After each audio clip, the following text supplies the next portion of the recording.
Hello friends, how are you? I hope you are doing great. So as you can see, this is a 300 GSM paper and I have already drawn a sketch of Diljit which I will be painting very soon.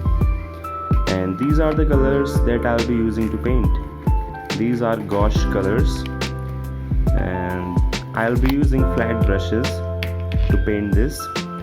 So let's just start painting.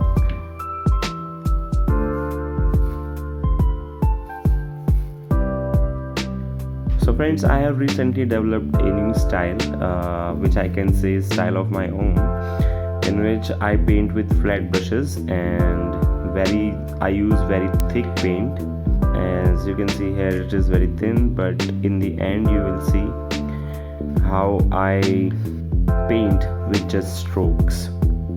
So just brush strokes. As you can see, I'm laying down all the strokes in one go and I'm preparing base for it, so that I know which colors I should use.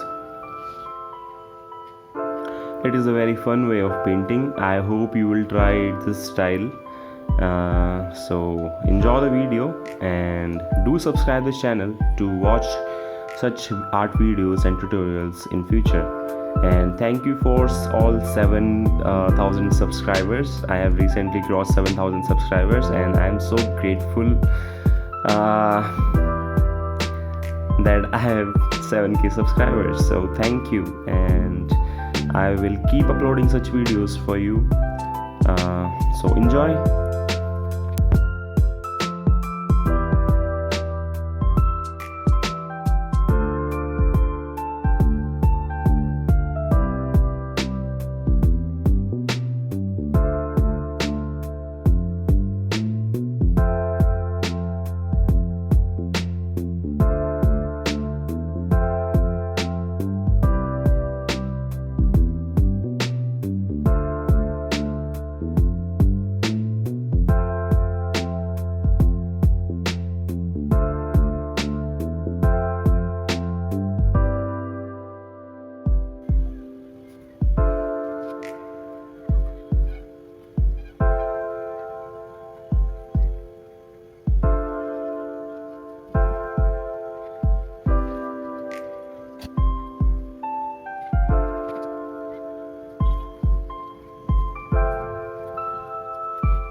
So friends, I hope you have enjoyed this video. Do let me know in the comment section how you liked it. And I have recorded this far only, so this is it. Thank you for watching and take care, and I will see you in the next video.